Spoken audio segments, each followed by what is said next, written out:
आपुला तो एक देव करून घ्यावा, तेने विना जीवा सुख नोहे.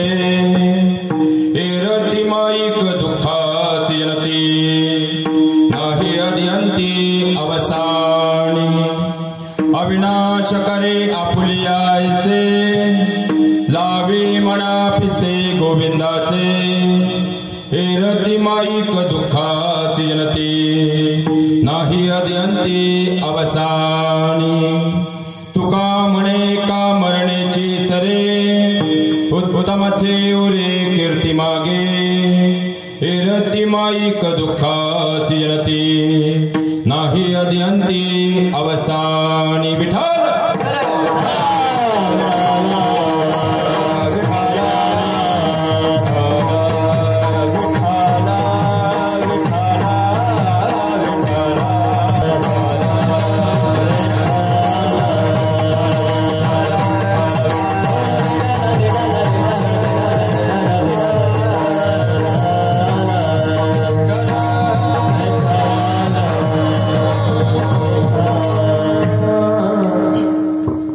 नमो विठ्ठला राजया पांडुरंगा. नमो रुक्मिणी माऊली ज्ञान गंगा. नमो पुंडलिका नमो चंद्रभागा. नमस्कार माझा रुक्मिणी पांडुरंगा. कैलास राणा शिवचंद्र मोळे, फणींद्र माता मुकुटी चढाळे. कारण्य सिंधू भव दुःख हारे, तुझ बिन शंभो मद कोण तारे. दयांचे केलिया स्मरण, होय सकळ विद्यांचे अधिकरण. तेची बंधू श्री चरण श्री गुरूंचे, ते नमस्कारो नियाता विठ्ठल. आपुला तो एक देव करून घ्यावा, तेने विना जीवा सुख नोहे. एरती माईक दुःखाची जनती, नाही अदियंती अवसानी. प्रस्तुत प्राप्त कीर्तनरूपी सेवेकरता निवडलेला अभंग. जगद्गुरु जगदमान्य विश्ववंदनीय अध्यात्माचा कळस. अध्यात्म म्हणजे फक्त धार्मिकता नाही मायबाप. अध्यात्म म्हणजे वरिष्ठांप्रतीचा आदरभाव. अध्यात्म म्हणजे कनिष्ठांप्रतीचा करुणाभाव. अध्यात्म म्हणजे वेद वाचण्या अगोदर समोरच्याच्या अंतकरणातील वेदना वाचता येणं. अध्यात्म म्हणजे ग्रंथांच्या आणि संतांच्या संगतीत राहणं. अध्यात्म म्हणजे ग्रंथांच्या आणि संतांच्या संगतीतून घडलेल्या महापुरुषांच्या जीवनातून आपलं जीवन चरित्र घडवणं. अध्यात्म म्हणजे फक्त पूजा अर्चना आणि प्रार्थना नाही, तर त्याप्रमाणे आपली दिवसभरातील प्रत्येक कृती असणं. एकंदरीतच अध्यात्म म्हणजे सकाळी उठल्यापासून रात्री झोपेपर्यंत आपल्या हातातील प्रत्येक कार्य हे प्रामाणिक आणि पारदर्शक पद्धतीने करणं. अशी कलियुगातील मानवाला मोक्षाकडे जाणारी साधी सरळ आणि सोपी वैवाट निर्माण करून देण्यासाठी ज्यांनी गाथा या प्रकरणातून 5वा वेद निर्माण केला, तर जगद्गुरु तुकोबारायांचा 4 चरणांचा बहुतेकांच्या पाठातील अनेक वेळा आपल्या समोर चिंतनाला आलेला अभंग माझ्या अल्पज्ञान आणि अल्पमतीनुसार चिंतन निरूपण सेवेकरता निवडलेला आहे. विठ्ठल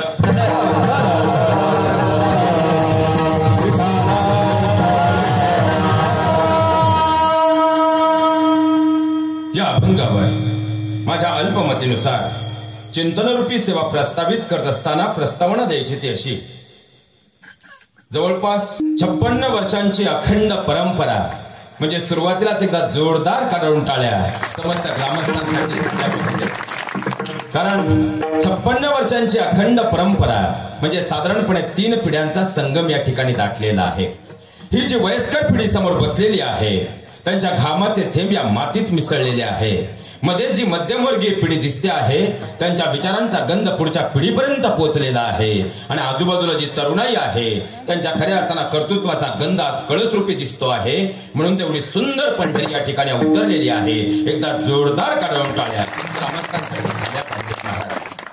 खऱ्या अर्थानं ज्यांच्या मुखामधून, कारण प्रारब्ध हे कोणालाही न चुकणार आहे, पण जन्म आणि मृत्यूच्या चिरंतन फेऱ्यामध्ये आपल्या जीवनातला कर्मयोग साधून खऱ्या अर्थानं तुका म्हणे एका मरणेची सरे उत्तमची उरे कीर्ती मागे मृत्यूचाही जीवनामध्ये सोहळा व्हावा त्यासाठी खऱ्या अर्थानं ज्यांच्या मुखामधून आपण अमृतमय वाणीमधून श्रीमद भागवत कथा ज्ञानयज्ञ सोहळा खऱ्या अर्थानं ही भागवत कथा श्रवण करतो आहोत आदरणीय बाबांच्या चरणावरती या ठिकाणी दंडवत अर्पित करतो एकदा जोरदार करून टाळ्या आणि याच निमित्तानं खऱ्या अर्थानं ग्रंथराज ज्ञानेश्वरी पारायण सोहळा व श्रीमद भागवत कथा ज्ञानयज्ञ सोहळा आणि याच अनुषंगानं कारण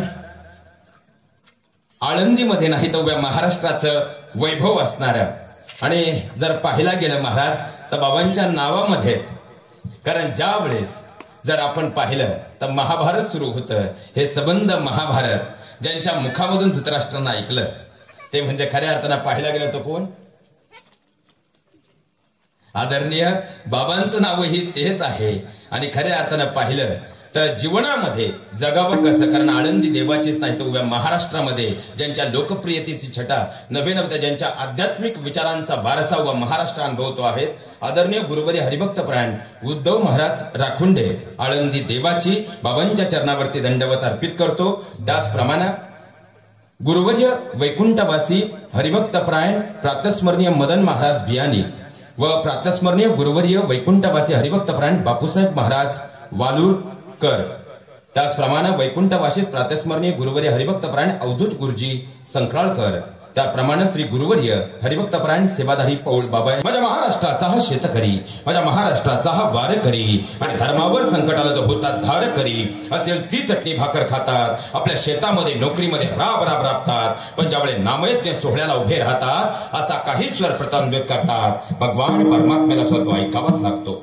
माझ्या महाराष्ट्राचा हा शेतकरी माझ्या महाराष्ट्राचा हा वारकरी आणि धर्मावर संकटाला तर होता धार करी दिवसभर आपल्या नोकरीमध्ये व्यवसायामध्ये काम करून दोघांच्याही हाताला गठ्ठे पडलेले पण ज्यावेळी पक्वादावर थाप पडते असा काही मृतमणी बाहेर येतो भगवान परमात्म्याला स्वतः ऐकावाच लागतो एकदा जोरदार टाळ्या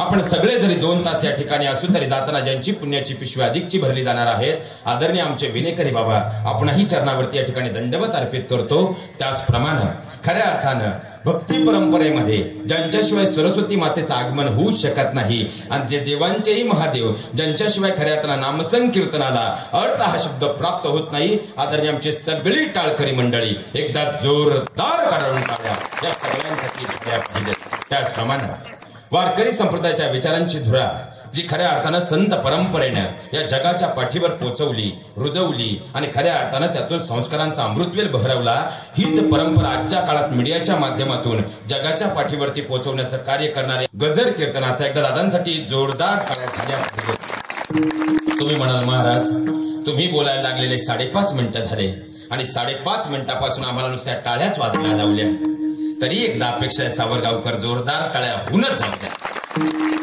कारण या सगळ्या टाळ्या तुमच्यासाठी महिला वर्ग कारण 7 वाजता झी वरती तू तिथं मी 7:30ला मन झालं बाजिंद 8 वाजता लेक माझी लाडकी आणि 8:30ला सवरीचं भलतच आले आता ते सासूच्या लग्नात सुनबाई कलवरी हे सगळं उरकून तुम्ही आलात तुमचेही मनपूर्वक ऋण व्यक्त करतो आणि माझ्या चिंतन रूपी सेवेकडे प्रस्थान करतो विठ्ठल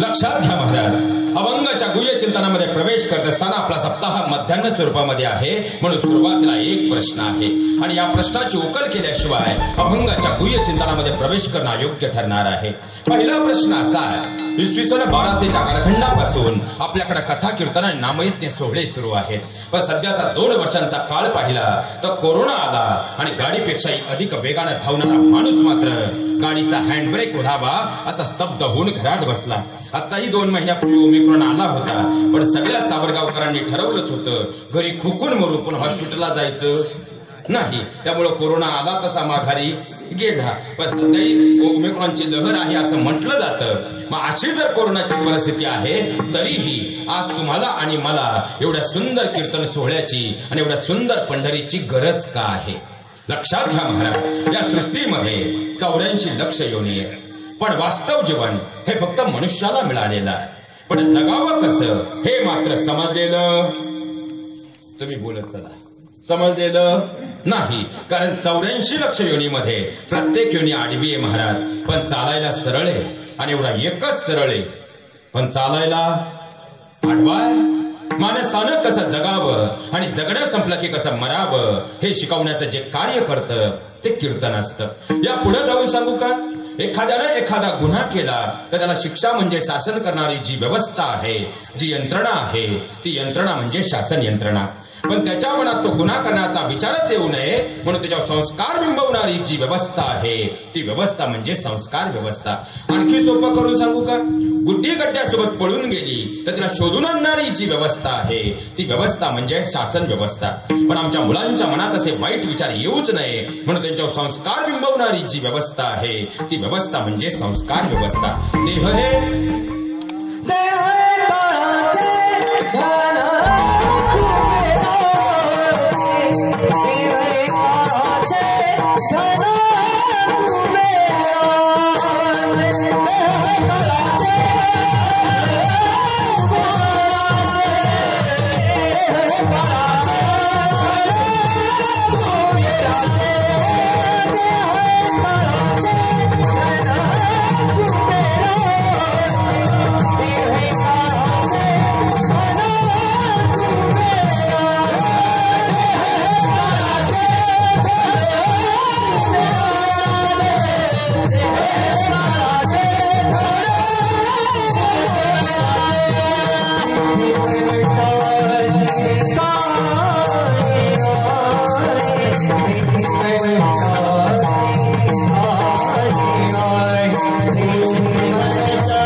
एकदा जोरदार कारण लक्षात घ्या महाराज, देह हे काळाचे, कारण ज्या देहावरती आमचं प्रेम आहे त्यावर सत्ता मात्र काळाची आहे. म्हणून लक्षात घ्या, येताना तुम्ही मी काही आणलं नाही, जाताना काही नेणार नाही, आणि आज आपलं काही आहे हा स्वाद तुमचा आणि माझा भ्रमे महाराज. पण अध्यात्मशास्त्र आधारे हेच वाक्य जर पाहिलं तर येताना घेऊन आलो तुमचं माझं प्रारब्ध होतं, आज करतोय ते आपलं क्रियामान कर्म आहे, आणि घेऊन जाणार आहोत ते तुमचं माझं संचित आहे. मग संचिताचं गाठोड जर आज व्यवस्थित बांधायचं असेल तर आजपासून आमची कर्म आम्हाला आदर्शवत करावी लागतील. आणि कर्म जर आदर्शवत करायचे असतील त्यासाठी संस्कार अत्यंत महत्वाचे आहेत. आणि आज मितीला संस्कार व्यवस्थेचं या संबंध जगाच्या पाठीवरील सगळ्यात मोठं विद्यापीठ जर कोणतं असेल ते म्हणजे कीर्तन आहे. आणि म्हणूनच आज समाजाला कीर्तनाची गरज आहे. विठ्ठल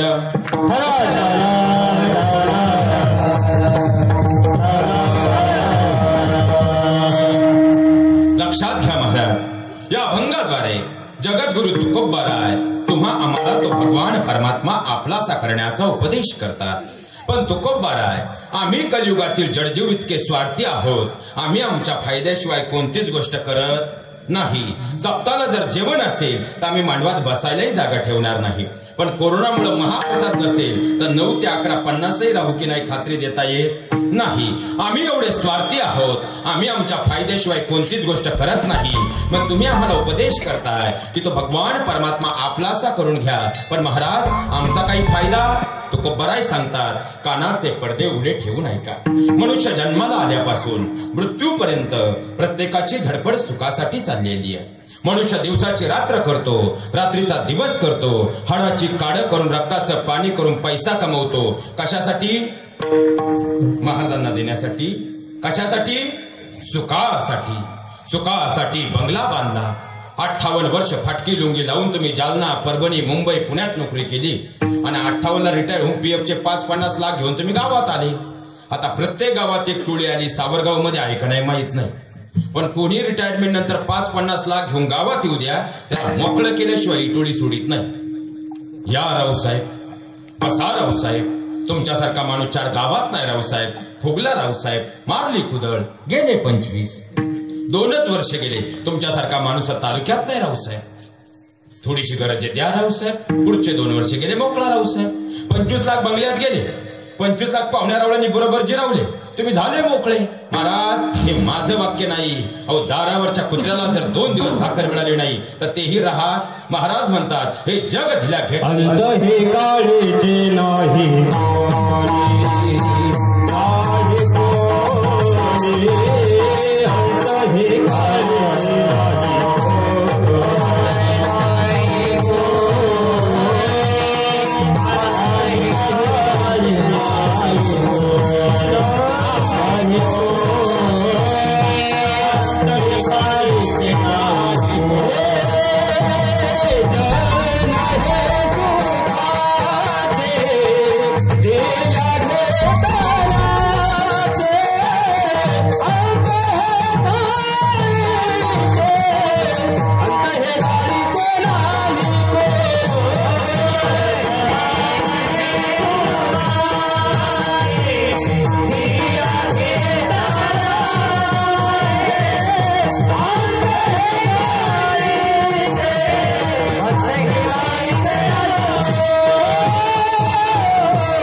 आपल्या सप्ताला ही सवयच लावून घ्यायची. महाराज, मला सांगा, एवढी मोठी अखंड आपली परंपरा आहे आणि ही सगळी मंडळी आपल्या सप्ताहाची फक्त तारीख कळाली, कुठेही असू द्या हजर झाल्याशिवाय राहत नाही. म्हणजे त्यांचं तुमच्यावरती एवढं प्रेम आहे की अखंडितपणे ते आपली सेवा देत आहेत. मग त्यांनी कोणतंही प्रमाण दिल्यानंतर त्यांना प्रेरणा, प्रोत्साहन देण्याचं काम आपलं आहे का शेजारच्या गावचं आहे? पण आजपासून आपल्या सप्ताहाला ही सवयच लावून घ्यायची. महाराज, कोणतंही प्रमाण झालं, या सगळ्या मंडळींना दाद देण्यासाठी एकदा जोरदार काढून टाळ्या झाल्या. लक्षात घ्या महाराज, खऱ्या अर्थानं जग हे जोपर्यंत तुमच्याकडून फायदा आहे, हा समाज तुम्हाला जवळ करणार आहे. ज्या दिवशी जवळचा फायदा संपला, हा समाज तुम्हाला दूर लोटणार आहे. कारण जोपर्यंत, लक्षात या दारावरचं कुत्र्याला जर 2 दिवस भाकर मिळाली नाही ना महाराज, तर ते सुद्धा राहा नाही. मग सुखासाठी बंगला बांधला, बसलेला कोणी सांगावं सुख मिळालं महाराज? मनाला फक्त प्रश्न विचारत चला पुढे चला. सुखासाठी बंगला बांधला, सुख मिळालं? सुखासाठी बायको केली. 58 खऱ्या अर्थानं जर पाहायला गेलं तर ती मिळत नाही, हा भाग वेगळा आहे. आता सध्या तरुण पोरांना तर टेन्शन आहे त्याचं. पण सुखासाठी बायको केली, 2.5 लाखात तिला दागिने केले, 3 लाखाचा तर गावाला दागवायला डीजे आणला, 3.5 लाखाचा हॉल गावची जिरवायला हॉल घेतला आणि येड्यांना 1.5 लाखाचे फेटे घालून फुलाच्या गाडीत सजून जी बायको घरी आणली, ती तुम्हाला मला काय म्हणते? आता आम्ही काय वेगळे का महाराज? तुमच्या पुढे आल्यावर बोलतोय, नाही तर सप्त्यावरून 7 दिवसांनी घरी गेल्यावर सोपं आहे. तीच तुम्हाला मला काय म्हणते? तुम्हाला काही कळत नाही, तुम्हाला काही कळत तरी आपलं येडं म्हणतं बायको प्रेम करती. सुखासाठी बायको केली, उत्तर देऊ नका, घरी जायचे. मनात विचारा, सुख मिळालं महाराज? सुखासाठी पप्प्या जन्माला आला, तोच पप्प्या परभणीला गेल्यावर म्हणतो, माझ्या पप्पानं माझ्यासाठी काहीच कमवून ठेवलं नाही. सुखासाठी गुड्डी जन्माला आली, 2 पतपेढ्यांचं कर्ज काढून तिला पुणे विद्यापीठाला पाठवली. ती कॉलेजच्या गेटवरूनच गाड्याला घेऊन गेली तर परत गावात आडनाव बदलून आली. सुखासाठी बाण कोरली, ही बाण कोरणारी एक नवीन टोळी आली. तुमच्या गावात आहे का नाही माहित नाही, पण कोणत्याही गावात जा महाराज, गाव तसं चांगलं, पण तंटामुक्तीच्या अध्यक्षांना भेटलं का 90% प्रकरणं फक्त बांधांची आहेत का नाही? आहेत का नाही? बरं, गावाने त्यांना आता नवीन नाव दिले, उपाधीच दिली, बाणकोऱ्या. अरे बाणकोऱ्या, तुम्ही नीट अभ्यास करा. हे 2 एकर, 4 एकर, 5 एकर, 10 एकरच्या पुढचा माल आहे. याच्या निम्म्या वावरात काँग्रेस आहे, पण ट्रॅक्टर याच्या वावरात आला, शेजाराला घामच आहे. महाराज, हे बोलण्याची वेळ आज यासाठी निर्माण झाली आहे. कोणत्याही गावात जा, आम्ही सार्वजनिक कार्यक्रमात एकत्र यायला तयार आहोत, पण 2 रक्ताचे सख्खे भाऊ जर आज खऱ्या अर्थानं घरात एकत्र एका विचारानं राहायला तयार नसतील तर तुमचा अध्यात्म आम्ही जिवंत ठेवलाय, सगळ्यात मोठा प्रश्न आहे. महाराज, तुम्ही लहान होतात ना, तुम्ही लहान होतात ना, आणि दोन भाऊ जर शाळेत निघाले तर दप्तर तुझ्या पाठीवर की दप्तर माझ्या पाठीवर, यावरून दोन भाऊ एकमेकांशी भांडत होते, एकमेकांचे केस ओढत होते. पण वर्गात बसल्यानंतर मात्र मांडीला मांडी लावून बसत होते. ते दोन भाऊ जर संध्याकाळी आईच्या शेजारी झोपायला गेले तर आईचं तोंड तुझ्याकडं की आईचं तोंड माझ्याकडं, यावरून एकमेकांशी भांडत होते, एकमेकांचे केस ओढत होते. पण पोलीस स्टेशनला जाऊन कधी एकमेकांवर केस टाकत नव्हते. आज ते दोन रक्ताचे भाऊ मात्र काहीच ना पिकणाऱ्या गुंठावर बांधासाठी जर एकमेकांवर कुऱ्हाड घेऊन धावणार असतील, कोणता अध्यात्म आम्ही जिवंत ठेवलं? सगळ्यात मोठा प्रश्न आहे. इथं बसलेल्या प्रत्येकाने रामायण ऐकलंय, बसलेल्या प्रत्येकाने रामायण पाहिलंय, पण या महाराष्ट्राची दुर्दम्य शोकांतिका अशी आहे, आम्ही रामायण ऐकलं, रामायण पाहिलं, पण आमच्या जीवनात मात्र रामायण कधी अंतर्भूत केलंच नाही. म्हणून तर खऱ्या अर्थानं आज रामराज्य येत नाही. सगळ्यात मोठी शोकांतिका. जर रामायण जरी आम्हाला समजलं ना महाराज, तर खऱ्या अर्थानं गावागावातल्या तंटामुक्ती समिती बरखास्त होतील. हे सगळ्यात मोठं वास्तव आहे. रामायणाचा पूर्वार्ध तरी बारकाईनं पहा. रामायणाचा पूर्वार्ध खऱ्या अर्थानं जर आम्ही पाहिला तर आम्हाला राम लक्ष्मणामधलं प्रेम दिसतं, राम भरतातलं प्रेम दिसतं. अरे ज्यावेळी कैकेयी मातेच्या सांगण्यावरून प्रभू रामचंद्रांना 14 वर्षाचा वनवास झाला आणि प्रभू रामचंद्रांनी अंगावरची जडजबाहीर बाजूला केली आणि वल्कल परिधान करून एक एक पाऊल बाहेर महलाच्या पडू लागलं. त्याच वेळी लक्ष्मण भैयाला बातमी कळाली. जशी बातमी कळाली, अंगावरची जडजबाहीर दूर फेकली आणि लक्ष्मण भैयानं सुद्धा वल्कल परिधान केली. प्रभू रामचंद्रांच्या पुढे आले आणि प्रभू रामचंद्रांनी लक्ष्मणाकडे पाहिलं आणि डोळ्यातून खळदिशी अश्रू गळलं आणि प्रभू रामचंद्र उत्तरले, लक्ष्मणा बाळा, वनवास मला झालाय रे, तुला नाही. येऊ नकोस माझ्या सोबतीनं. लक्ष्मण भैयानं दिलेलं उत्तर इथं बसलेल्या प्रत्येक लक्ष्मणानं ऐकून जावं. लक्ष्मण भैयानं दिलेलं उत्तर होतं, दादा विसरला, हा लक्ष्मण म्हणजे तुमची सावली आहे.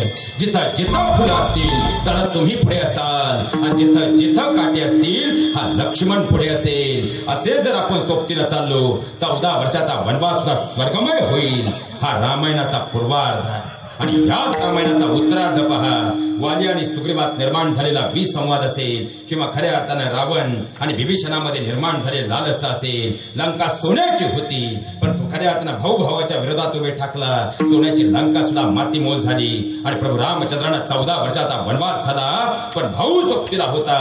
म्हणून तर पुन्हा एकदा प्रभू रामचंद्र अयोध्येचा राजा झाला. हे वास्तव जीवनात ज्यावेळी प्रभू रामचंद्रांचा बाण रावणाला लागला आणि रावण कोसळला. रावण एवढा महाबलाढ्य होता, जसा रावण कोसळला साक्षात पृथ्वी डसमळली, डोली भूमी गिरा दसकंधार. जसा रावण कोसळला, प्रभू रामचंद्रांनी लक्ष्मण भैयाकडे पाहिलं आणि सांगितलं, लक्ष्मण पाहतोयस ना, पाहतोयस ना, तो फक्त रावण नाही बरं, जगाच्या पाठीवर 4 वेदांचा ज्ञाता जर कोण असेल तो म्हणजे हा रावण आहे. साक्षात इंद्रादी देवतांनाही बंदिवान करणारा महबलशाली राजा जर कोण असेल तो म्हणजे हा रावण आहे. आपल्या आईसाठी आत्मलिंग आणणारा मातृभक्त विराळ जगात जर कोण असेल तो म्हणजे हा रावण आहे. एवढंच काय, पण 4 वेद आणि 6 शास्त्रांचा ज्ञाता जर या तिन्ही लोकात आजच्या काळात सर्वश्रेष्ठ कोण असेल तो म्हणजे हा रावण आहे. आणि भगवान शिवशंकरांचा एक परमोच्च भक्त जगात आजच्या घडीला जर कोण असेल तो म्हणजे हा रावण आहे. हा रावण एवढा ज्ञानी आहे की मृत्यू समय तुला जे ज्ञान देईल ते सुद्धा तुझ्या आयुष्याचं कल्याण करणार असेल. जा, तुझ्या मनातील प्रश्नांचं उत्तर घेऊन ये. आणि लक्ष्मण भैयाचं एक एक पाऊल पडू लागलं. रावणाच्या पायाजवळ आले. मिनमिनच्या डोळ्याने रावणानं पाहिल्याने रावण उत्तरला, बोल वनवासी. आणि त्याच वेळी लक्ष्मण भैया उत्तरले, रावण, युद्ध सुरू झाल्यापासून माझ्या मनात एकच प्रश्न आहे, त्या प्रश्नाचं उत्तर घेण्यासाठी मी आलोय. आणि रावणानं सांगितलं, लक्ष्मणा, जोपर्यंत तुझ्या प्रश्नाचं उत्तर मी देणार नाही तोपर्यंत डोळे मिटणार नाही. बोल, तुझ्या मनात काय प्रश्न आहे? आणि लक्ष्मण भैयानं विचारलं, रावण, युद्ध सुरू झाल्यापासून माझ्या मनात एकच प्रश्न आहे रे. अरे आम्ही तर दूरच्या वनाच्या मार्गातून इथं आलो, तू तुझ्या भक्कम मातीत लंका नगरीत उभा होता. अरे आमच्याकडे साधी वानर ही वानरच येणार, आणि तुझ्याकडे तर महाबलाढ्य सैन्य होतं. तरी लंकाधिपती रावणा तुझा पराभव झाला आणि माझा दादा श्रीरामांचा विजय झाला. त्याचं नेमकं कारण काय? त्यामुळे रावणानं दिलेलं उत्तर बसलेल्या प्रत्येकानं कानाचे पडदे उघडे ठेवून ऐका. रावणानं दिलेलं उत्तर होतं, लक्ष्मणा, तुझं सगळं खरं आहे. अरे खऱ्या अर्थानं प्रत्येक बाबतीत मी तुझ्या दादापेक्षा श्रेष्ठ होतो, तर या लंकाधिपती रावणाचा पराभव झाला आणि तुझा दादा श्रीरामांचा विजय झाला. त्याचं एकमेव कारण, माझ्याकडे विभीषण नावाचा भाऊ होता आणि तुझ्या दादाकडे तुझ्यासारखा लक्ष्मण नावाचा भाऊ होता. तरीही लक्ष्मण भैयानं विचारलेला पुढचा प्रश्न खऱ्या अर्थानं रामायणाचा जीवनाचा आजच्या घडीला सार सांगणारा. लक्ष्मण भैयानं सांगितलं, रावण, तू म्हणतोयस ते खरं आहे, पण लक्षात ठेव, तू तर चुकीच्या मार्गावर होता आणि विभीषण तर योग्य मार्गावर होता. तेव्हा रावणानं दिलेलं उत्तर या सप्ताहामधून आजच्या दिवशी खऱ्या अर्थानं काळजात करून घेऊन जा. त्यावेळी रावणानं दिलेलं उत्तर होतं, लक्ष्मणा ऐक, अरे भाऊ हा शब्द जर उलटा वाचला तो होतो उभा. जो कोणत्याही परिस्थितीमध्ये आपल्या भावाच्या पाठीमागे भक्कमपणे उभा असतो ना, तो म्हणजे भाऊ. जेव्हा जेव्हा कलियुगामध्ये दोन भावांमध्ये प्रेम दिसेल, समाज त्यांना राम लक्ष्मणांची उपमा देईल. पण ज्या दिवशी त्या घरात वितुष्ट निर्माण झालं, तोच समाज म्हणेल घर का भेदी लंका ठाई, विभीषणाचंच नाव येईल. आणि आज आपण मृत्यूलोक हे कलियुग पाहतोय, हे वास्तव आहे महाराज, हे वास्तव आहे. चला आता रामायणातून आपण खऱ्या अर्थानं आपल्या परभणच्या मातीत येऊ. मला सांगा, बाण करून बंगला बांधला एक तरी माणूस सापडेल? बाण करून आपली मुलांना घडवलं एक तरी माणूस सापडेल? बाण करून गाड्या घेतल्या एक तरी माणूस सापडेल? महाराज, ज्यांनी घरं बांधली, ज्यांनी आपलं आयुष्य आणि आपल्या मुलांचं आयुष्य घडवलं, ज्यांनी खऱ्या अर्थानं स्वतःला सेटल केलं, त्यांनी बाण करण्याकडे कधी लक्ष दिलं नाही. आणि ज्यांनी बाण करण्यात उभं आयुष्य घालवलं, त्यांनी स्वतःच्या आयुष्याची तर माती केली, पण आपली पुढची न कळत्या वयाची पिढी सुद्धा पोलीस स्टेशनच्या पायरीपर्यंत नेऊन पुढची सुद्धा एक पिढी बर्बाद केली. हे सगळ्यात मोठं वास्तव आहे, सगळ्यात मोठं. बरं, कितीही बाण कराव, तुम्ही किती जरी बाण कोरले तर तुम्हीच उत्तर द्या. ग्रामपंचायत मध्ये तलाठी भाऊसाहेबाच्या कपाटातील सातबारे कधी बदलणार आहेत का, याचा मात्र नक्की विचार करा, नक्की विचार करा. अरे आमच्या मागच्या अनेक पिढ्या आल्या, याच बांधावर बसल्या, एकमेकांशी भांडल्याही आणि एकमेकांसोबत एका ताटात जेवल्याही आणि शेवटी त्याच मातीत मिसळून गेल्या. तुम्ही मी काय अमरपट्टा घेऊन आलो? आपल्याला खरा जर एक दिवस त्याच मातीत जायचं असेल तर खऱ्या अर्थानं आम्ही कशासाठी 8 तास करतोय याचा मात्र विचार करायला हवा. दूरचं जाऊ द्या, पण कोणत्याही गावात पहा, ज्या घरात दोन भाऊ एकत्र आहेत, आज ती घर समाजाच्या पाठीवर एका वेगळ्या उंचीवर आहे. आणि पण हनुमंतराय सुद्धा दोन भावांचं जिथं एकत्र प्रेम होतं त्याच घरात वास्तव्याला राहिले. मग विचार करा, जर आज आमच्या दोन भावांमध्ये पटत नसेल तर खऱ्या अर्थानं हनुमंतरायांची किती पूजा केली तर आमच्या घरी येतील का? हे सगळ्यात मोठं वास्तव आहे. काळ बदललाय महाराज, 7 बारे 2 होतील, खऱ्या अर्थानं घरं दूर होतील, पण आम्ही मनानं कधी दूर होणार नाही. एवढी जरी या सप्ताहाच्या निमित्तानं शपथ घेतली तरी आपला पूर्ण सप्ताह सफल झाल्याशिवाय राहणार नाही. हे सगळ्यात मोठं विचार करा. खऱ्या अर्थानं आज जर पाहायला गेलं ना महाराज, इथं बसलेली ही वयस्कर पिढी फक्त बोलून दाखवत नाही, म्हणजे सगळ्या तरुण मित्रांच्या पायावरती तुमचा भाऊ आणि तुमचा मित्र म्हणून तुमच्या पायावर डोकं टेकून आजच्या कीर्तनात एक विनंती करतो. अरे हे जे म्हातारे आई वडील पाहतात ना, हे बिचारे 2 वेळ तर जेवायला मिळावं म्हणून बोलून दाखवत नाहीत, पण तुम्ही सगळे झोपल्यानंतर रात्रीच्या 12:30 ते 1 वाजता डोक्याखालची उशी तोंडात घालतायत आणि हमसून हमसून रडून त्या देवाला सांगतायत, देवा याचं काय पाप केलं होतं. कारण खऱ्या अर्थानं जर पाहायला गेलं तर महाराज, 2 भावांमध्ये तुमच्या माझ्या मायबापाचं आयुष्य आज आठवून पाहावं. 20 वर्षापर्यंत तो त्याच्या आई वडिलांसाठी जगत राहिला. वयाच्या 21व्या वर्षी त्याचं लग्न झालं, 1 वर्ष सुखाचा प्रपंच केला आणि तुमचा माझा जन्म झाला. ज्या दिवशी तुमचा माझा जन्म झाला ना, त्या दिवशी त्या बाईनं बाई पण सोडून आई पण स्वीकारलं आणि तुमच्या माझ्या बापानं उभं आयुष्य तुमच्या माझ्यासाठी जाळलं. आता ज्या उतार वयातना एकमेकांच्या आधाराची गरज होती, त्याच काळात 2 भावांमध्ये जमिनीच्या बांधावर वितुष्ट आलं. जशी 7 बाराची फाळणी केली, तशी जन्म देणाऱ्या मायबापाची फाळणी केली. आज आई एकाकडं आणि बाप एकाकडे राहतोय. ती आई खऱ्या अर्थानं त्या बापाकडे पाहून 2 वर्ष लवकर प्राण सोडत असेल आणि ती माऊली मात्र त्या बापाकडे पाहून 1 वर्ष लवकर जात असेल, तर तुम्हीच विचार करा, आम्हाला स्वर्गात काय नरकात तरी जागा मिळेल का? सगळ्यात मोठा प्रश्न आहे महाराज, सगळ्यात मोठा. कारण म्हणून खऱ्या अर्थानं तुम्हाला कीर्तन पटलं नाही ना महाराज, गादीवरून सांगतो, मरेपर्यंत मला तुमच्या गावात कधी बोलू नका. पण आज तुमचा मुलगा, तुमचा भाऊ म्हणून तुमच्या सगळ्यांच्या पायावर खऱ्या अर्थानं दंडवत अर्पित करून आज विनंती करतो, आजच्या दिवशी तरी भावातले वाद विसरा. यापेक्षा जगण्याचा परमार्थ मोठा नसेल, कोणताच नसेल. हे सगळ्यात मोठं वास्तव आहे. कारण महाविष्णुमौली जनवर आहे, फार गोड वर्णन करतात महाराज. राजहंसापुढे चाचूचे आरगडे, तोडी जेवी क्षीर निराचे. राजहंस ज्याप्रमाणे दूध आणि पाणी वेगळं करून पितो ना, त्याप्रमाणे आता प्रत्येक गावात 2 टोळ्या आल्या. पहिली टोळी महिला मंडळ तुमच्याकडे आली, जिला मंत्रीची टोळी म्हटलं जातं. ही टोळी सकाळी उठल्यानंतर एकच ठरवते आज कोणत्या सणात भांडणं लावायचं. आणि दुसरी टोळी तुमच्याकडे आली, तिला गावकी आणि भावकीची टोळी म्हटलं जातं. ही सकाळी 5 रुपयाच्या हॉटेल समोर एका चहाच्या कटिंग मध्ये एकच गोष्ट ठरवते आज कोणत्या 2 भावांमध्ये वाद लावायचे, कोणत्या घरात वाद निर्माण करायचे. ही टोळी तुम्हाला पावला पावलावर भेटेल. लक्षात ठेवा, खऱ्या अर्थानं अयोध्या नगरी म्हणजे समजलो काही स्वर्ग होता, पण एका मंत्रेनं कान धरले, अयोध्येची सुद्धा माती झाली. खऱ्या अर्थानं तीच मंत्र जर तुमच्या घरात घुसली तर तुमच्या आयुष्याचा नाश झाल्याशिवाय राहणार नाही. आणि गावकी आणि भावकीची टोळी तुम्हाला पावला पावलावर भेटेल. खऱ्या अर्थानं तुमच्या कुटुंबाबद्दल तुमच्या मनात विष पेरेल. पण लक्षात लक्षात ठेवा, राजहंसाप्रमाणे आत काय घ्यायचं आणि बाहेर काय सोडायचं ज्या दिवशी समजलं, आयुष्य सुखी झाल्याशिवाय राहणार नाही. तुम्हाला गाव शेठ म्हणेल, तुमचे मित्र खऱ्या अर्थानं तुम्हाला फार नाव मोठं तुमचं समजतील, पण लक्षात ठेवा या कोरोनानं दाखवून दिलं. तुमच्या मोबाईलमध्ये 1000 मित्रांचे नंबर सेव्ह होते, पण ज्या दिवशी तुम्ही पॉझिटिव्ह आला, दुसऱ्या दिवशी आरटीपीसीआर टेस्ट झाली आणि सगळ्या सावरगावपर्यंत तुम्ही कोरोना झाल्याची बातमी गेली ना, अचानक 999 मित्रांचे मोबाईल नॉट रिचेबल येऊ लागले. आणि ज्या भावाबरोबर खऱ्या अर्थानं बांधावरून वाद होता, तोच भाऊ तुम्हाला दवाखान्यात न्यायलाही होता आणि तुमचा स्कोर वाढल्यानंतर 14 दिवस तुमची लेकरही सांभाळत होता. हे वास्तव जीवनात कधी विसरू नका. म्हणून बांध कोरायचेत ना, आज एकच शपथ घ्या, नक्की कोरा. पण ते फुटबॉल जमिनीचे बांध कशाला कोरतात? बांधच कोरायचे तर मनात निर्माण झालेले लालसेचे कोरा, मनात निर्माण झालेल्या वितुष्टाचे कोरा, मनात निर्माण झालेल्या अंधश्रद्धेचे कोरा आणि मनात निर्माण झालेल्या अविश्वासाचे कोरा. आयुष्य सुखी आणि समाधानी झाल्याशिवाय राहणार नाही. हे सगळ्यात मोठं वास्तव आहे विठ्ठल.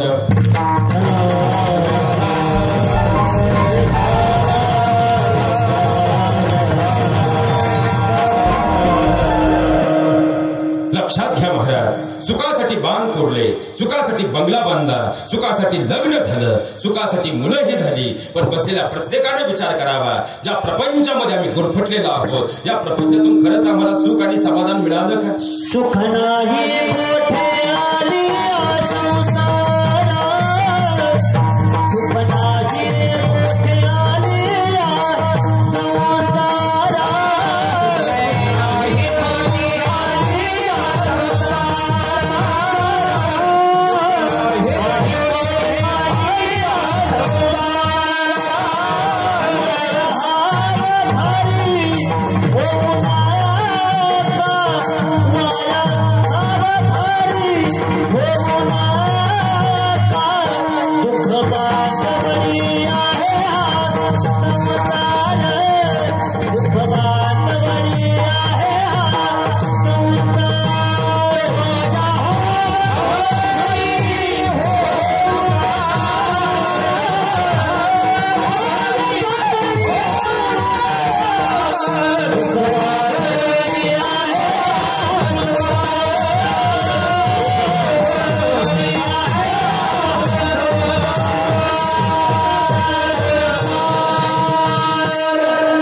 लक्षात घ्या महाराज, ज्या प्रपंचामध्ये आम्ही तल्लीन आहोत, हा प्रपंच कसा आहे खऱ्या अर्थानं जर विचार केला ना महाराज, मला सांगा, सुखासाठी बंगला बांधला, बंगला बांधायला किती वर्ष गेली?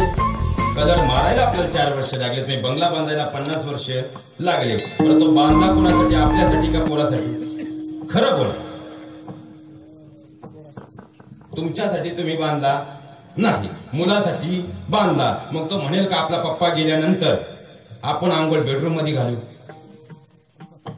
जो बंगला बांधायला 50 वर्ष हयातीची गेली, मग तुमचा मुलगा म्हणेल का आपण खऱ्या अर्थानं बेडरूम मध्ये आंघोळ घालू? मग ज्या बंगल्यासाठी 50 वर्ष घालवली, तो बंगला आपला कुठपर्यंत आहे? जोपर्यंत आंघोळीचं पाणी बाहेर काढलं जात नाही, तोपर्यंत बंगला आपला आहे. सुखासाठी बायको केली, बायको आपली कुठपर्यंत आहे? सतीप्रथा परत चालू करा. बायको आपली कुठपर्यंत आहे? जोपर्यंत 6 पत्र्याखाली अग्निडाग दिला जात नाही, तोपर्यंत बायको आपली आहे. सुखासाठी पप्या जन्माला आला, पप्या आपला कुठपर्यंत आहे? जोपर्यंत त्याची गुड्डी येत नाही, तोपर्यंत पप्या आपला आहे. सुखासाठी गुड्डी जन्माला आली, गुड्डी आपली कुठपर्यंत आहे? जोपर्यंत तिच्या डोक्यावर पिवळ्या तांदळाचा मार पडत नाही, तोपर्यंत गुड्डी आपली आहे. आणि सुखासाठी उभा आयुष्य ज्या बांधात घालवलंय, तो बांधही आपला कुठपर्यंत आहे? जोपर्यंत निष्क्रिया होत नाही, 13वा होत नाही, तोपर्यंत बांध आपला आहे. आणि 14व्या दिवशी आपला पप्या ग्रामपंचायत मध्ये गेला की आपल्या नावाला कंस आल्याशिवाय राहत नाही. ज्या बांधासाठी उभं आयुष्य जाळलं, तो सुद्धा 14 दिवसाच्या पुढे आपला राहिला नाही. मग ज्या प्रपंचामध्ये आम्ही सुख शोधतोय, तो प्रपंच महाराज सांगतात नश्वर आहे. पण इथून पुढचा जो प्रवास करायचा आहे, त्याला जो सोबत आहे तो एकमेव ईश्वर आहे. आणि तो भगवान परमात्मा जर आम्ही आमच्या जीवनात आज आपलासा केला, तर अंतपार सुखाची प्राप्ती तुमच्या माझ्या जीवाला आहे. कारण तुकोबारांची गाथा म्हणजे अनुभव आधारे असणारा सर्वश्रेष्ठ ग्रंथ आहे. कारण तुकोबारांच्या जीवनामध्ये 16 वर्षापर्यंतची श्रीमंती पाहिली तर खऱ्या अर्थानं अशा हजारो अंबानी विकत घेतील एवढी त्या काळची श्रीमंती तुकोबारांकडे होती महाराज. पण जर 21 वर्षापर्यंत तुकोबारांचा प्रवास पाहिला, 16 वर्षापर्यंत अत्यंत उच्च असे श्रीमंती आणि वयाच्या 21व्या वर्षी एक वेळच्या जीवनाचे हाल होते. पण खऱ्या अर्थाने ज्यावेळी तुकोबारांना प्रपंचाची अनुभूती आली आणि तुकोबाराय सांगतात, हा प्रपंच म्हणजे कोळशासारखा काळा आहे, याला किती उघडलं तरी तो काळाच आहे. म्हणून तुकोबारांनी सुद्धा सांगितलं की ज्याप्रमाणे बचनाग नावाची वनस्पती येते, ही वनस्पती खाताना अमृताहूनही गोड आहे, पण त्यानंतर कितीही उपचार करा, मृत्यू हा शाश्वतच आहे. त्याप्रमाणे प्रपंच हा सुरुवातीला गोड आहे पण शेवटी दुःखदायकच आहे. आणि या प्रपंचामध्ये खऱ्या अर्थाने तुम्ही मी प्रत्येक जण गुरफटलो आहोत, पण हा प्रपंच 6 पत्र्यापर्यंत सोबत आहे. पण इथून पुढचा जो 84 लक्ष योनीचा प्रवास करायचा आहे, त्याला जो कोणी सोबत आहे तो एकमेव ईश्वर आहे. आणि कलियुगी उद्धार या हरीच्या नामे. देवाचा स्वभाव कसा आहे? मुखी नाम हाती मोक्ष ऐसी साक्ष. मग ते भगवंताचं नाम म्हणजे तो भगवान परमात्मा या मृत्यू लोकात आज आम्ही आपलासा केला तर तुमच्या माझ्या जीवाला ही खऱ्या अर्थाने सुखाची प्राप्ती झाल्याशिवाय राहणार नाही, हे सांगतात तुकोबाराय.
पटकन सवय लागली एकदा ग्रामस्थांसाठी सुद्धा जोरदार काढली आणि ही सवय अखंड राहिली पाहिजे. लक्षात घ्या महाराज, जगद्गुरु तुकोबाराय सांगतात, तुमच्या माझ्या जीवाला अंतपार सुखाची प्राप्ती करायची असेल एकमेव राजमार्ग तो भगवान परमात्मा या मृत्यूलोकामध्ये जीवन जगत असताना आपलासा करून घ्या.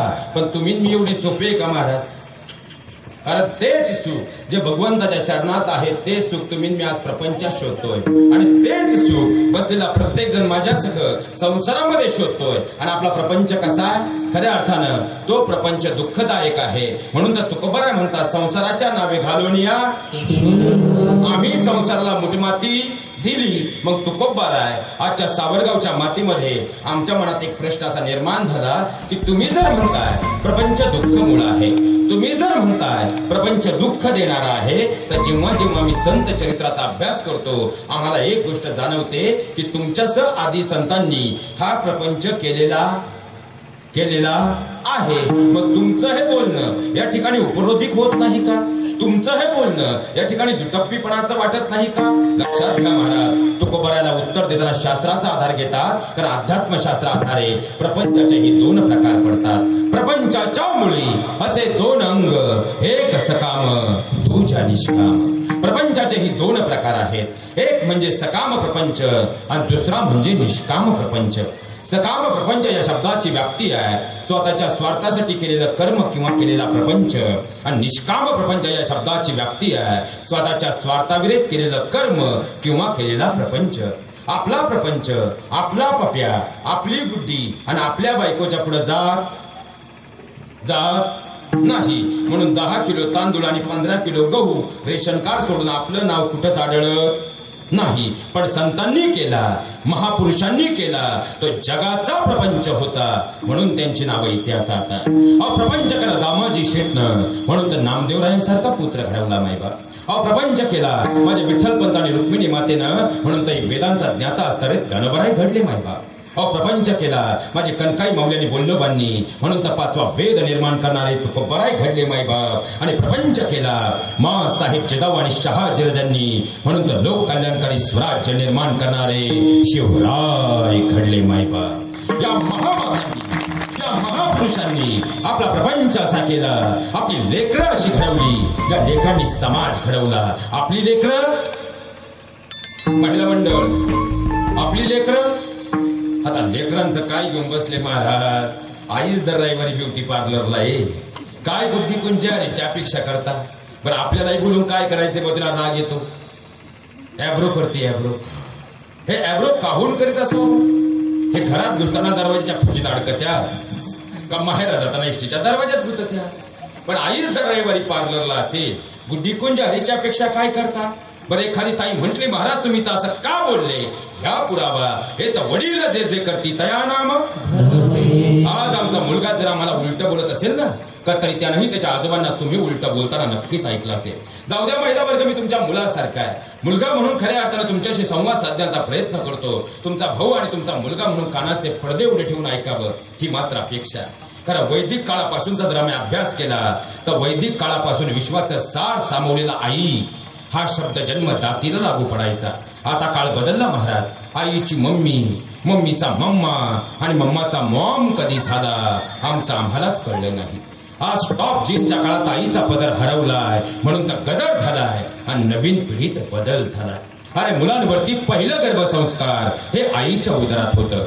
कुरुक्षेत्रात कसं घुसायचं आणि चक्रव्यूह कसा भेदायचा हे अभिमन्यू आईच्या गर्भात शिकला. झोप लागली जन्मदातीला, अभिमन्यू संपला. आताची आमची अवस्था काय आहे. मासाहेब जिजाऊंच्या गर्भामध्ये शुभाराजे आकार घेत होते तेव्हा मासाहेब काय करायचं, माझं पोरग गुरपान जन्माला यावं म्हणून काजू बदाम उघडून पित नव्हत्या. ज्ञानाचं बाळकडू आपल्या राजांना पाच होत्या, कुळाचा अभिमान बांधवत होत्या. जाऊ द्या महिला वर्ग, मी तुमच्या मुलासारखा आहे. मुलगा म्हणून तुम्हाला एक प्रश्न विचारतो. आता शिवजयंती होऊन गेली, पण तुम्हाला असं वाटत नाही का आपले पोटी उद्याचे शिवराय जन्माला यायला हवे, आपले पोटी उद्याचे शंभूराज जन्माला यायला हवे, आपले पोटी उद्याचे विवेकानंद जन्माला यायला हवे, आपले पोटी उद्याचे डॉक्टर बाबासाहेब आंबेडकर महात्मा फुले जन्माला यायला हवे, आपले पोटी उद्याचे रमाई भीमाई जिजाऊ जन्माला यायला हवी, आपले पोटी उद्याची सीता मीरा रुक्मिणी जन्माला यायला हवी. तुम्ही तर गप्पच झाली हो. फॅरन लवलीचा जमाना आलाय महाराज. आता आम्हाला वाटतं आमची मुलगी विश्वसुंदरी म्हणून घडावी. आता सावरगाव मध्ये एवढं सुंदर खऱ्या अर्थानं नामयज्ञ सोहळा चालू आहे, एवढी सुंदर पंढरी या ठिकाणी अवतरलेली आहे, बाबांची एवढी सुंदर खऱ्या अर्थानं कथा या ठिकाणी आपण सगळेजण श्रवण करत आहोत. आणि एवढे सुंदर नामवंत खऱ्या अर्थानं ही सगळी मंडळी या ठिकाणी उपस्थित आहे. आणि या पंढरीला भेट देण्यासाठी जर आता, कारण मला वाटतं इथून काहीतरी आता 42-43 किलोमीटर वरतीच आता मला वाटतं बॉलिवूडच्या एका हिंदी चित्रपटाचं 2 दिवसांपासून शूटिंग सुरू आहे. आणि तिथं आलेल्या बॉलिवूडच्या अभिनेत्रींना बातमी कळाली का सावरगाव मध्ये एवढं सुंदर नियोजन आहे, तरुण वर्गाचं एवढं सुंदर नियोजन आयोजन, एवढं सुंदर ग्रामस्थांनी पंढरी अवतीर्ण केलेली आहे. आज कोरडे महाराजांचं कीर्तन आहे, मग आपण संध्याकाळी 10 वाजता भेट द्यायला सावरगावला जाऊ. आणि एवढीच बातमी तुमच्या आजूबाजूच्या 10 गावांमध्ये 3 चाकीत कालपासून फिरत राहिली. आता तुम्हीच उत्तर द्या, आजूबाजूच्या 10 गावात एक तरी माणूस सापडेल का आत्ता याशेने? सगळे कुठं असतील? जर या अभिनेत्री सावरगावला येणार आहे तर सगळे कुठं असतील? तुम्ही जीवन आले का? तुम्ही बोलले तर सूत्र ना, तर विठ्ठोबारोक मै ज्ञानेश्वर माऊलीवर नारळ खाली पाकिट मी चाललो. तुम्ही बोलत चला, मला सांगा सगळे कुठं असतील? सावरगाव मध्ये. पण मला जर पाऊस असतात तरी सगळे कुठं? मला आताच प्रश्न पडलाय ते बसतील कुठं? पण इथे एकच विचार करा महिला वर्ग, मी तुमच्या मुलासारखा आहे. ज्यावेळी याच अभिनेत्री समोरून येत असेल ना, कुणीतरी शिट्ट्या वाजवत असेल, कुणी काहीतरी गलिच्छ कमेंट पास करत असेल आणि कुणातरी विक्षिप्त वासनांद नजर त्यांच्या शरीरावर फिरत असेल, मग आम्हाला वाटतं आमच्या मुलींकडे समाजाला त्या नजरेनं पाहावं. आपल्या मुलीला कधीही विश्वसुंदरी बनवण्याचा टाच करू नका. अरे बनवायचंच असेल तर आपल्या मुलीला संस्कार सुंदरी बनवा मायबाप, संस्कार सुंदरी बनवा. कारण हे जग जिच्या पाया पडतं तिला सीता म्हटलं जातं, तिला मीरा म्हटलं जातं, तिला मा साहेब जिजाऊ म्हटलं जातं, तिला अभिनेत्रीच्या नावानं कुणीच ओळखत नाही हो. तरी एखादी ताई म्हणेल महाराज जर तुम्ही असं म्हणताय म्हणजे रूपाच्या सौंदर्याला काहीच किंमत नाही का? असंही मला म्हणायचं नाही. सोपं करून सांगतो, या लॉकडाऊन मध्ये पप्यानं 3 वेळा पोलीस स्टेशन केलं, पण गोरीपान बायको घरी आणली. पप्यानं बायको गोरीपान केली, पण जर त्या स्वभाव चांगला नसेल तर ती ज्या घरात जाईल त्या घराचा स्वर्ग होईल का नरक? नरक. आणि भले एखादी रंगानं सावळी मुलगी असू द्या, पण जर स्वभावानं अत्यंत चांगली असेल तर ती ज्या घरात जाईल त्या घराचा स्वर्ग होईल का नरक? स्वर्ग. कारण गुणांची सौंदर्यता ही काळानुसार वाढणारी आहे आणि रूपाची सौंदर्यता ही काळानुसार कमी होणारी आहे. मग आम्ही कोणत्या सौंदर्यतेला महत्व देतो? माझ्या बहिणींनो याचा विचार करायला हवा. म्हणूनच आजपासून मी दिसते कशी यापेक्षा मी वागते कशी, आल्या गेल्या पाहुण्यांचा आदरातिथ्य करते कशी आणि आपल्या सासू सासऱ्यांसोबत राहते कशी, याला तुम्ही आता प्राधान्य देणं काळाची गरज आहे. अहो, आम्ही किती मोठ्या घरात राहतो आणि किती स्क्वेअर फूटच्या बंगल्यात राहतो. माझ्या बहिणींनो, आजपासून या गोष्टीला किंचितही किंमत देऊ नका. पण आम्ही आमच्या सासू सासऱ्यांसकट घरातल्या किती जणांच्या हृदयात आहोत, याला सगळ्यात मोठी किंमत आहे. आणि एवढे एक वाक्य जरी तुम्ही आजच्या कीर्तनातून घेऊन गेला, तुमचं साऱ्यांचं मला माहित नाही, भगवंताच्या दरबारात आजची सेवा यशस्वी असेल. मायबाप यशस्वी असेल. अहो, आता 8 दिवस झाले नाही. इकडे जालन्यामध्ये एका ताईने मला कीर्तन संपल्यावर विचारलं होतं, महाराज काय सांगता हो, सासऱ्यांची सेवा करा. माझी सासू एवढी भटकळ आहे, मला प्रत्येक शब्दात टाकून बोलते. आणि सासरे तर एवढे हुशार आहेत, मी घरात असले का म्हणतात, काय चाललंय बाळा, बरी ना बाळा, तब्येत कशी आहे बाळा. पण मी एकदा शेतात कपाशी गेले की माझ्याच